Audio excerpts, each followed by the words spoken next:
Welcome to the Religious Studies Podcast, where we like to take these deep dives into really fascinating religious topics. Yeah. Before we get started, though, just a quick reminder, this episode is AI-generated, but don't worry, every little detail has been checked super carefully by our expert, Bastian Friborg. That's right. Today, we are going to be exploring the concept of chaos in the Quran. Ooh, interesting. Yeah, it might seem like a kind of strange concept, right, to find in a sacred text. Yeah, you wouldn't think those two would go together. Exactly. Yeah. But trust me, it is way more nuanced than you might think. And we're going to be looking at chaos in terms of like its meaning in the text itself, Okay. but also its role in the practice of actually reciting the Quran. Gotcha. So to guide us through all of this, we're turning to this really fascinating academic article by Thomas Hoffmann. Okay. It's titled Quranic Chaotic, which translates to Quranic chaotic. Okay, cool. Hoffmann uses a bunch of different approaches in his analysis. Oh, yeah. Like, what? Well, he looks at the words themselves and compares the Quran with other religious texts, Interesting. like the Bible. Makes sense. He even brings in like theories about ritual practices. Oh, wow. So this is going to be a pretty wide-ranging discussion. Yeah, so get ready for a thought-provoking journey into the world of the Quran. I'm excited. Me too. So one of the first things Hoffmann does is break down the Arabic word for chaos, cod, Okay. and he traces its roots all the way back to the Greek word chaos, Wow. which refers to that formless state that existed before creation. Oh, right. Like the primordial void. Exactly. Okay. So are you saying there's like a connection between how the Quran and ancient Greek mythology viewed this concept of chaos? That's what's so cool about this. By exploring the etymology, Hoffman is showing that, like, across these different cultures, there's this shared understanding of chaos as emptiness, void, and even like a source of potential destruction. Okay, that's starting to make sense. So the article also compares the Quran's view of chaos to descriptions that are found in Hesiod's theogony Right. and the Bible. They both have pretty vivid depictions of primordial chaos, don't they? They do, yeah, but here's where a key difference kind of emerges.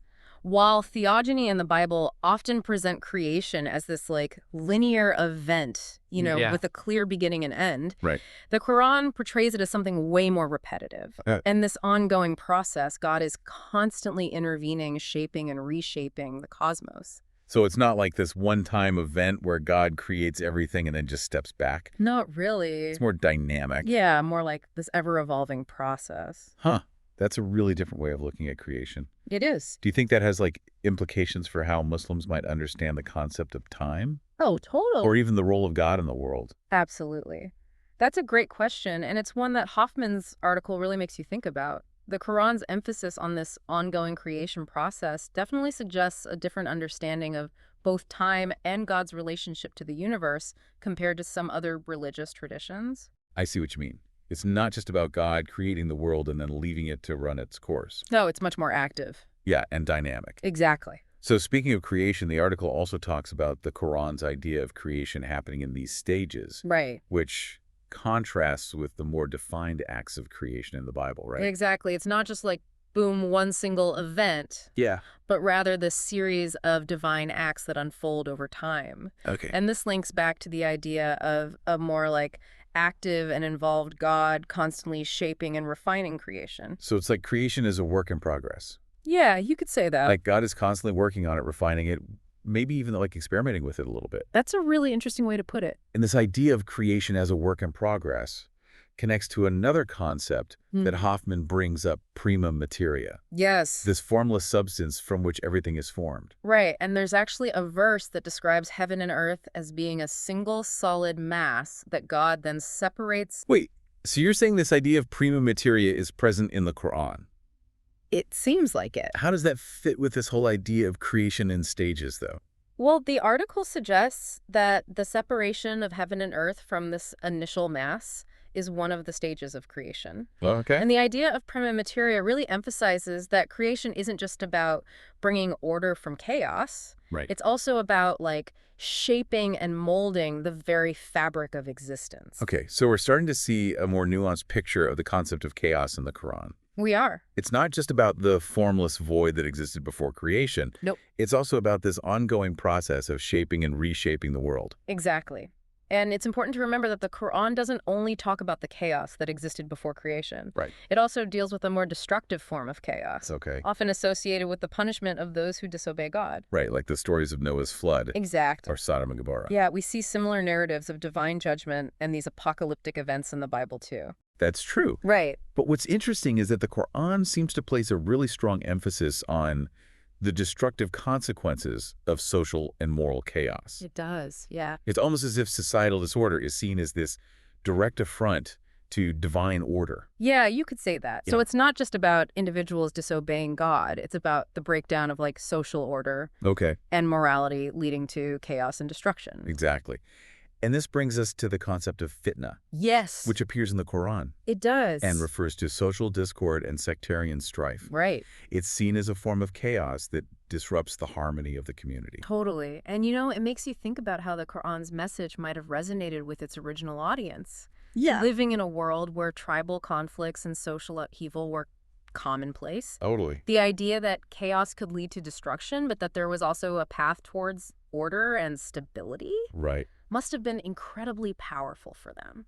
I can only imagine. Yeah, it's really interesting to think about. You're so right. The historical context is key for understanding all of this. And it's not just about social chaos either. The article also mentions how the Quran disapproves of excessive interpretation of scripture. Oh, really? Yeah, it calls it ta'wil. Kawil. Ta'wil.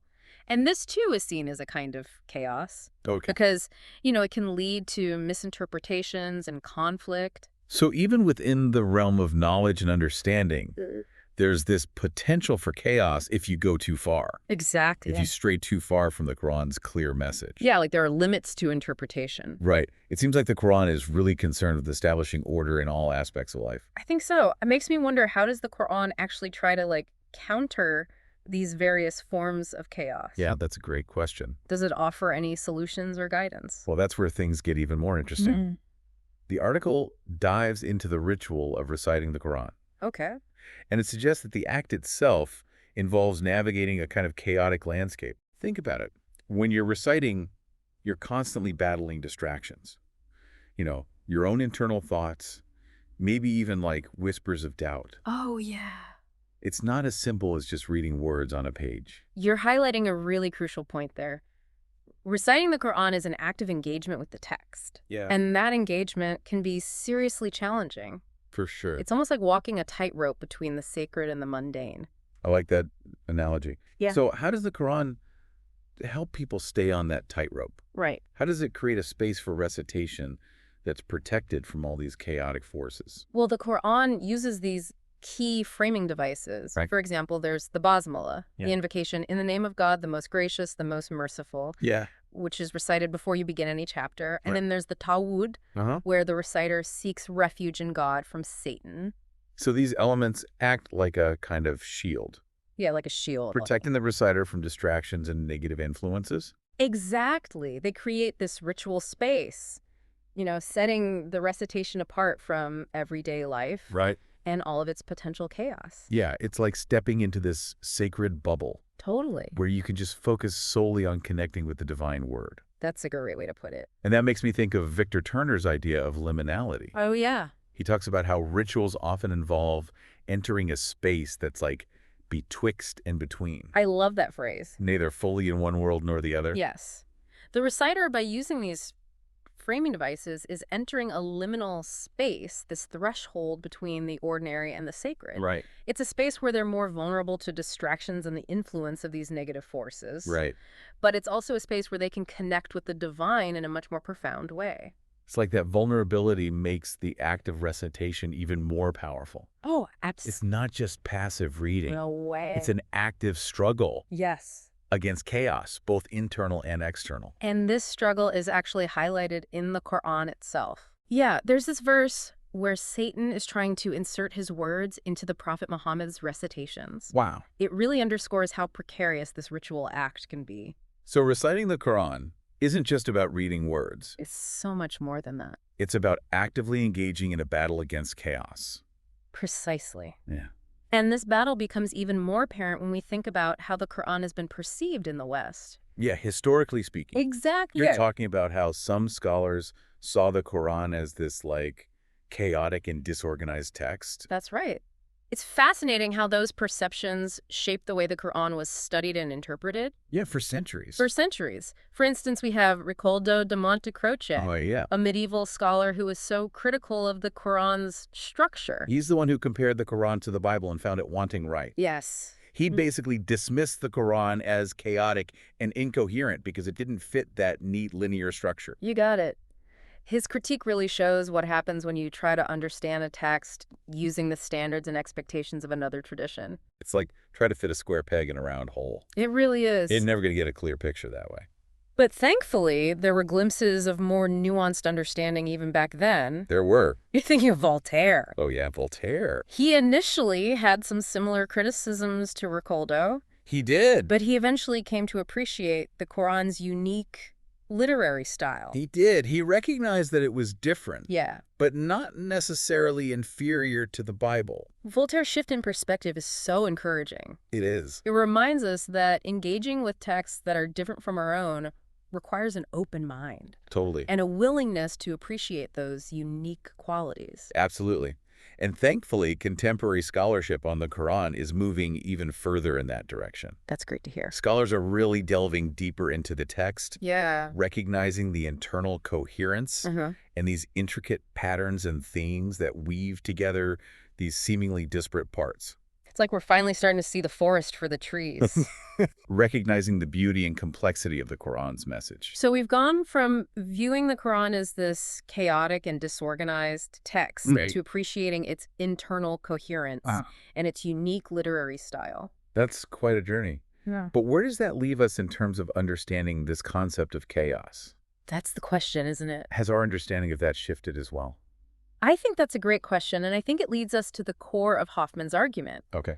He suggests that the concept of chaos, while seemingly negative, actually plays this vital role in shaping the Quran's worldview. Okay. It's not about just rejecting chaos outright, Right. but about understanding its place, you know, In the grand scheme of things. in the grand scheme of things. Yeah. And that idea actually resonates across different cultures and religious traditions. Really? Yeah, think about ancient creation myths, Okay. philosophical ideas about cyclical time, even modern theories about the universe. Wow. There seems to be this fundamental human impulse to make sense of the world and find meaning amidst the unpredictable nature of existence. It's like we're constantly searching for that balance Valid. between order and chaos. Right. Trying to find our place in the midst of it all. And the Quran, with its complex and nuanced approach to chaos, Right. offers some valuable insights into that search. Absolutely. But I feel like we haven't even scratched the surface of this topic. I agree, and unfortunately, we're running out of time for this episode. Oh, no! But don't worry, dear listeners, we'll be back soon to continue our deep dive into this fascinating world of the Quran. Yes. In the meantime, we encourage you to check out the source material for yourself. You'll find a link in the episode description. Until next time, keep seeking, keep questioning, and keep diving deep. You know, as we've been talking about this whole tension between order and chaos, I keep thinking back to that image of the high-flying cranes that Hoffmann brings up. Oh, yeah? It's from a commentary by the 14th century scholar Ibn Juzay, right? That's right. Ibn Juzay was reflecting on the arrangement of the Quran. Yeah. And he used this really vivid metaphor of cranes scattering and then regrouping in flight to describe how the Quran presents its teachings. It's such a striking image. It is. So is he saying that the Quran's structure is intentionally nonlinear? Kind of, yeah. That it presents its ideas in a way that might seem chaotic at first glance, Right. but ultimately it all comes together to form this unified whole. Exactly. Ibn Juzay argued that the Quran's structure isn't just random or haphazard, like the seemingly chaotic flight of cranes. There's this underlying order and intentionality to how the Quran unfolds. So instead of seeing the Quran's non-chronological order and all those thematic jumps as disruptions, Yeah. we should be looking for the connections. Right, the connection. The underlying patterns that create a cohesive whole. Precisely. And this idea actually resonates with how the Quran itself addresses those who might question its structure. Oh, really? Yeah, there's a verse where God directly challenges those who say the Quran is a confused mixture, asserting that it's a revelation from a wise and knowing God. It's like the Quran is anticipating these potential criticisms. Yeah. and asserting its divine origin and coherence. Exactly. Like saying, like, don't be fooled by the surface-level chaos. Right. There's a deeper order here if you just look for it. That's a great way to put it. The Quran is inviting us to go beyond those initial impressions and really engage with the text on a deeper level. This whole discussion makes me think about how the Quran's emphasis on both chaos and order might have resonated with its original audience. Yeah, it's so interesting to think about. Imagine living in a world where tribal conflicts and social upheaval and uncertainty were commonplace. You're right. The Quran's message of a divinely ordered universe amidst the chaos of human experience would have been so powerful. Yeah, the idea that even when things seem to be falling apart, there's this underlying divine plan. And not just a passive plan, Right. but one where humans have an active role to play. Oh, yeah, in upholding justice and morality and social harmony. Exactly. The Quran doesn't shy away from the realities of human weakness and the potential for chaos, For sure. but it also offers guidance and hope. It's a call to action, It is. an invitation to participate in creating a more just and ordered world. Even in the face of challenges and setbacks. That reminds me of another point Hoffmann makes about how the Quran describes certain natural phenomena Oh, yeah. Like what? like earthquakes, volcanic eruptions, violent storms. Oh, wow. He says that the language used evokes a sense of awe and even fear. It's like the Quran is highlighting the immense power of nature, Right. this power that can be both awe-inspiring and destructive. It's a reminder that even in societies that have achieved order and stability, there are forces beyond our control Yeah. that can disrupt that order. It's a humbling perspective, It is. and it really speaks to the Quran's awareness of the delicate balance between order and chaos in the world. We might strive for order, Yeah. but chaos is always a possibility. Exactly. And this brings us to the concept of the Day of Judgment, which is described in the Quran as a time when the existing order of the world will be completely overturned. So even that ultimate order that we strive for in this life Yeah. is temporary. It seems so. The Day of Judgment represents ultimate chaos, It does. this disruption of everything we know. In a way, yes. But it's also important to remember that the Day of Judgment is about the restoration of divine justice. It's a time of reckoning, Okay. but also a time of renewal. So even in the face of ultimate chaos, Yeah. there's this promise of a higher order, Right. a divine order that will ultimately prevail. That's the belief. The Day of Judgment isn't just about destruction. It's Oh, about the triumph of good over evil and the establishment of a perfect and everlasting order. This whole conversation has been so thought-provoking. It has. We've explored the concept of chaos in the Quran from so many different angles, from its Yeah. linguistic roots Right. to its role in ritual practice, Yeah. to its implications for understanding the universe and our place in it. And I think what's most striking is that the Quran doesn't present a simplistic view of chaos. Yeah. It's not just something to be feared or avoided. Right. It's a complex and multifaceted concept that plays this crucial role in shaping the Quran's worldview. It's a reminder that the world is a messy and complicated place, It is. and that even sacred texts grapple with that messiness. They do. But within that messiness, Yeah. there's also beauty, meaning, and purpose. That's a beautiful way to put it. And it's something that we can all take with us as we continue to explore the Quran and other religious traditions. Well said. And on that note, I want to thank you, dear listener, for joining us on this deep dive into the concept of chaos in the Quran. It's been a pleasure. We hope this episode has sparked your curiosity and inspired you to delve even deeper into this fascinating topic. As always, you can find a link to the source material in the episode description. Till next time, keep seeking, keep questioning, and keep diving deep.